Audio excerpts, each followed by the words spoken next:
Thank you very much for the introduction, and good morning and good afternoon to everybody. As was just mentioned, I want to talk on the joint Canadian-German research project, Passages. This was done in collaboration with Professor Ronald Pelot at Dalhousie University, who is connected with us. I actually see you, Ron. Hello. And also with Dr. Martin Ulmke from the Fraunhofer Institute for Communication, Information Processing and Ergonomics in Bonn.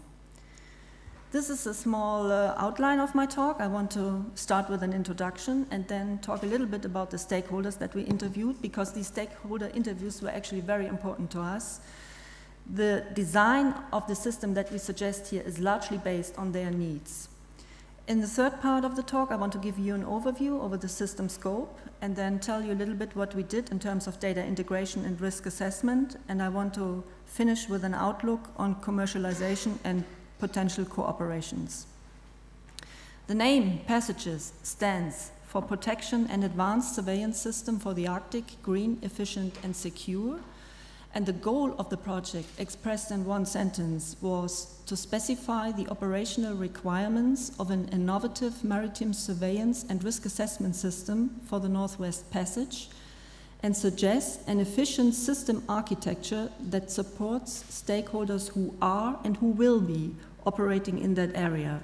So first of all, the Northwest Passage was our study area, and secondly, I want to mention that it was very important for us to suggest something which is not only innovative today, but which will be modern and efficient in the future, let's say in 15 to 20 years from now. The objectives that we pursued along the way were to acquire an overview over the complex Canadian stakeholder environment, to interview them and to understand what their needs are, to define and describe important operational scenarios, to derive high-level operational requirements from these scenarios, and finally to suggest how risk assessment and multi-source vessel tracking can efficiently support operations in the Northwest Passage, the reduction of risks to ships, and the generation of situation awareness. This is the structure of the project. The top row shows the sponsors. The German sponsors were the Federal Ministry for Economic Affairs and Energy and the R&T Department of Airbus Defence and Space. The Canadian sponsors were the Canadian space data company Exact Earth and the Natural Sciences and Engineering Research Council of Canada. The blue box in the middle contains the team members, and it also indicates how the funding worked. For instance, the Fraunhofer Group was totally funded by the German ministry. Airbus was partly funded by the ministry, partly by its own departments. And the Dalhousie Group was funded by Airbus, NSERC, and to a smaller degree by Exact Earth. The team also engaged 3 experts. 2 of them were German experts that consulted us temporarily on matters of computational simulations that we did in the course of the project. And 1 expert was a Canadian expert. This was Mr. Lee Carson, an Arctic expert, the president of Northwest Consulting, whom probably many of you know. And Lee Carson worked with us for the entire lifetime of the project, which was from July 2013 until June this year. This slide shows the roles of the partners. For instance, the Airbus Group was responsible for the overall project management and coordination, and also for analyzing active sensing techniques and developing the corresponding data fusion algorithms to integrate these data and show it in a maritime situation picture. In close collaboration with us, the Fraunhofer Group analyzed passive sensing techniques and the corresponding tracking algorithms to develop passive radar vessel tracks, and the Fraunhofer Group also analyzed synthetic aperture radar images that we used in the course of the project. And they did this with their own software that was developed at their institute. The Dalhousie Group basically did a quantitative risk assessment of the Canadian Arctic based on ice charts. And they did this for many different ice classes of vessels and visualized their results in the form of colored risk maps. And we will show an example later on. They also analyzed the SAR images, but they used a different software tool. They used an analysis tool from the European Union's Joint Research Center in ISPRA, which means for every image that we analyzed, we had 2 independent analysis tools to do so, which gave us greater confidence in the detections of the ship information. Exact Earth provided us with historical AIS data, and Lee Carson consulted us mainly on matters concerning the stakeholders and also some specific Arctic technologies. There was also a set of tasks where all groups contributed to, like the stakeholder interviews, the requirements analysis, and also the generation of the project deliverables. Altogether, we interviewed 127 stakeholders coming from a broad range of stakeholder communities. The largest community were government departments and agencies. The second largest one was the maritime industry. The third largest one were representatives of indigenous organizations, followed by people from academia and also people from NGOs and consultants. This is a closer look at the stakeholders that we actually interviewed for the 3 largest groups. And although they had very different needs according to their different mandates and operations in the Northwest Passage area, they had one need in common. And this one need is they all wanted real-time actionable data. So this was important for all of them, and they all agreed they didn't have enough of that. But actionable meant different things to different stakeholders. Some stakeholders had their own processing tools and they just required environmental data. Others did not have their own processing tools and they required fully processed and fully interpreted data. And to accommodate these different needs, we made a very flexible suggestion for the design of the system, and this is shown here in a very schematic way. You see the passenger surveillance system in this middle gray box. And it basically consists of 2 subsystems, a monitoring and a risk assessment subsystem.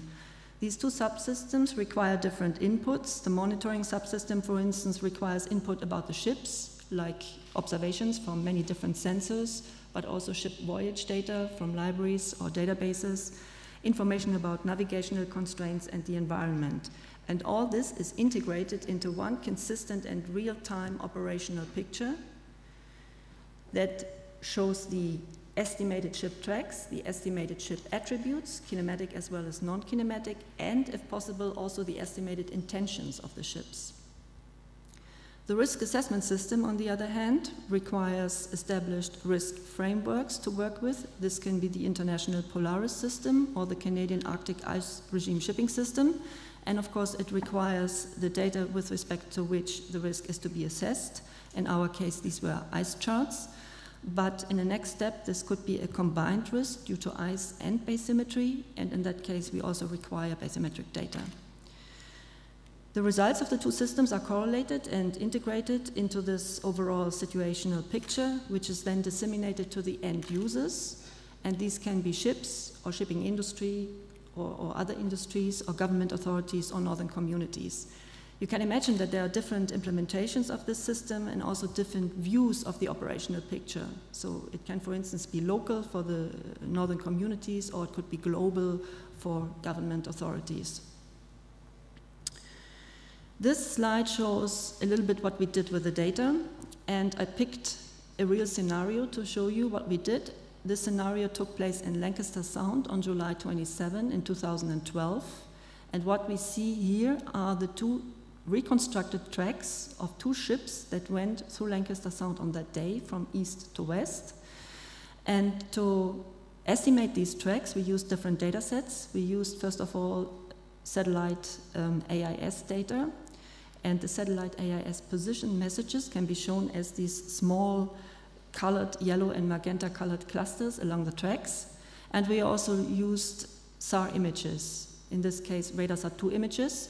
And you can see the detections of these images as small dots in the background. All these are detections. Not all of them are detections from ships. Most of it is clutter, especially along coastlines and rocks and islands, but there are also ship detections. All this data was associated to the tracks on the basis of statistical data association methods, and whenever such a test was passed, the data was integrated into the tracks on the basis of mathematical filtering techniques. That's how these tracks are constructed. Since we also had information about the types of ships from the AIS data, we knew which ships we were monitoring on that day. And for instance, the yellow track represents the trip of an icebreaker, in this case, the Canadian icebreaker Louis Saint Laurent. And you see the picture in the right bottom corner. So if we look at this data once more, we see that the two ships enter the sound from the right, and first they go together for some time, then they part. The icebreaker is speeding up and goes first until about midway, and then it suddenly turns around, goes back, and meets the second ship at some position. After that, they go together in a northwestern course in a convoy until the second ship has reached its final destination, and afterwards the icebreaker continues alone towards Resolute. Now that looks a bit funny, but if we analyze the data in detail, especially heading and speed and time, then we realize that the second ship spends almost half a day at almost the same position without any speed, or at least not much speed, until the icebreaker comes, and then they continue together at high speed again. This suggests that probably the second ship got stuck in ice on that day, and the icebreaker had to turn around and break it free. And actually, this is true. This is what happened. We know this because one of the project members, who was a team of the Dalhousie group, was also a passenger on this ship during this voyage. And he actually confirmed that the second ship got stuck. Now, to answer the question whether this could have been predicted, Ron and his group made a quantitative risk analysis of this scenario, and you can see the result here. They calculated the median Polaris risk index based on ice charts from 2006 until 2015 for a ship of ice class 1A, which is approximately the ice class of our second ship, for week 30, which is the week of the voyage. And what they did is to numerically evaluate the risk indices on a spatially resolved grid, and then translated the numerical values into color. And this is what you see here. Different colors have different meanings. Green, for instance, means the operation is permitted for this vessel of ice class 1A. Yellow means the operation is only permitted at limited speed. Light orange means icebreaker escort is required. And dark orange means icebreaker escort and limited speed are required, and red means the operation is not permitted at all. If we now look again at the track of our second ship, this magenta colored track, and if we zoom into the area where it got stuck, which is inside this black circle, and if we also project the colors onto the track, then we see that indeed the track contains orange patches at certain positions in the area where the ship got stuck. So what this means in summary is that had the ship known this kind of quantitative risk analysis at the time of its voyage, it would have been informed about the fact that icebreaker escort is required in Lancaster Sound at this time of the year, and it would also have been informed about the exact locations where icebreaker escort is most likely required. So in that case, maybe the two ships would not have parted. At the end of the talk, I want to say very little about a possible commercialization of our research findings. The best way to do this would probably to build a small demonstrator that could demonstrate some real-time situational capabilities for a selected operation or a selected campaign of a ship. If we knew in advance where the ship wanted to go, then we could make arrangements to purchase the necessary and also complementary sensor data to monitor the ship and make a risk analysis of the planned route, integrate everything into an operational picture, send this to the bridge in real time, and hopefully get feedback from the bridge as well. Because in this way we could investigate whether we can really help and assist the ship while it is on its mission. Of course, cooperations would be helpful in doing so, and on my last slide I have made some suggestions for possible cooperations for those needs that we cannot satisfy ourselves. And if we directly go to those needs, for instance, real-time data and reliable communications net, these are needs that the passenger system requires itself. We do have some Airbus capabilities here, but it would still be beneficial to establish links to AIS data providers, as we did in this project, to other geointelligence providers, and also to providers of solutions of communication networks, including the Canadian program Polar Communications and Weather. When it comes to reliable environmental data, this is also something that the system requires, as I showed you. And here, we do not have our own capabilities because we are not providers of weather information, for instance. So cooperation would be very desired, and a possible partner in this case could be the National Research Council of Canada. The NRC is right now building a system that they call CASRAS, Canadian Arctic Shipping Risk Assessment System, and this is an integrated and interactive database that contains all the environmental data that we would actually need. So instead of building this database ourselves, we could maybe join forces with the NRC and use their system. The same holds for bathymetric data.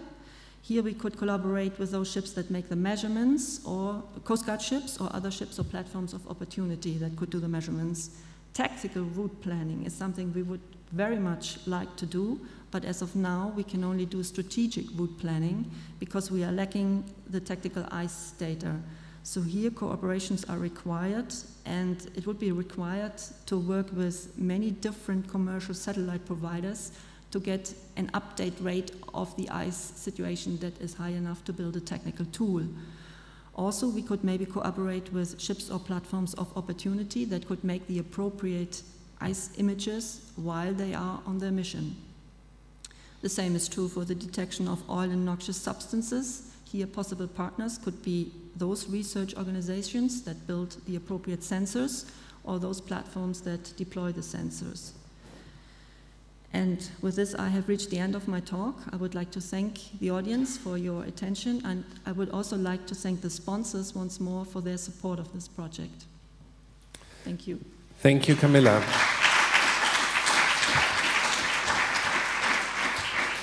Stay with us for a second.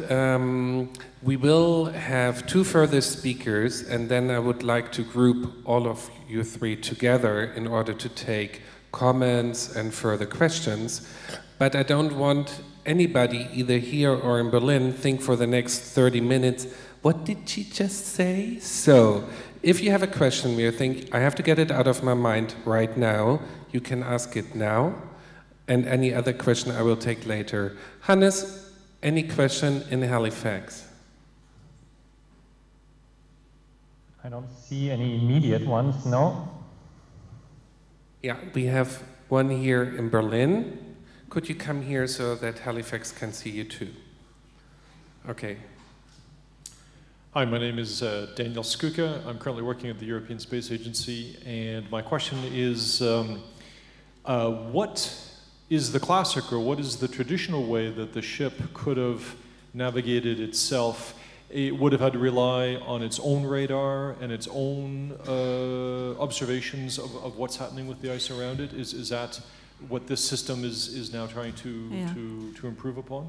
I think that very much depends on the ship and the shipping company. There are shipping companies that equip their ships with ice radar and navigational radar, of course, and that have their own navigation systems on board. I know FedNav is doing this, for instance. And then you have the small boats that have virtually nothing, except maybe the experience of the mariners. So it really depends on which type of vessel you are talking. It ranges from very sophisticated to almost nothing, as far as I know. Thank you.